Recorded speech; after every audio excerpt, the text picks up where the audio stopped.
diintu qiimay leedahay shayga qiimaha leh waxa lagu gartaa markaad adigu aad waxa qiimaha agtaada la gashatid oday baa inankiisu ku yidhi aabba intaa oo sanaan masaariif ku siinaye bal maanta 1,000 shilin aabba ii keen buu ku yidhi 1,000 shilin dhididkaagaan rabaa inaan cune ku yaroo ciyaal magaalo weligii shaqo aan arkin aqalka hooyadii uu ku koray oo dhinaca baan u dhaafin markaasuu u tagay baa la yidhi hooyadii buu ku yidhi hooyo 1,000 shilin siiyo maxaad ka dhigayo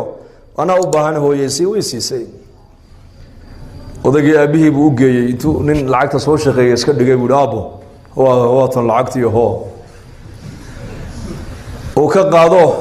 dab hortiisa ka baxayay buu 1,000 shilin ku tuuray odagii markaasuu waliba inankiisiiba hoosta ka yareego saas u eegay markaasuu haddana 10 maalmood kadib buu ka yidhi bal beri toolana waan 1,000 shilin aabba waan kaa rabaa fariid baaba tahay adigu ye shaqadaaba taqaanaa 1,000 shilin ii keen hooyadii buu ku yar wareego hooyo lacag siiyo maxaad ka dhigay oo way siisay hooyo moogta hooyo macaan oo keeno oo ka qaado dabkii uu haddana ku tuuray kiina bul maalin muddo kadib uu haddana yidhi bal maantana aabbo fariid baaba noqotee oo u tago hooyo 1,000 shilin siiyo war lacagta bariyahan aad iga gurto horta halkeed geysaa way runta ma ku sheega ha aabba igu yidhi ii soo shaqee anu shaqa ma garanaye isagaan markaa u geeyaa 1,000 shilin oo muxuu ka dhigaa odaygu lacagta wallaahi dab hortiisa ka baxayo buu ku tuuraa isaguna markaasay ku tiri war lacag la gubo anigu ma hayee orad magaalada u gal odayga waa mithaal yani mithaal xataa tafhamu وشغل تجي ضد مركه وحركه ما نقل لسه يبغى أركي ورستو مالنتي مسات صوش قيساي وعين قاسو كل شيء لأنه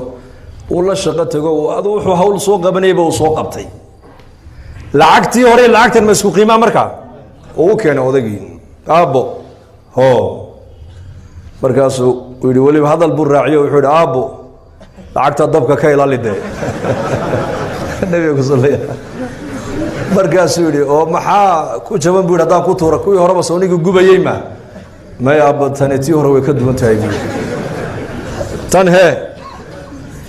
tan waa dhidid baa ku baxay buu yidhi waxaan u soo qaatay mathalkaas shaygan marka uu maal iyo waqti iyo caqli iyo dadaal iyo ragnimo ay kaa gasho ayaa qiimihiisa la gartaa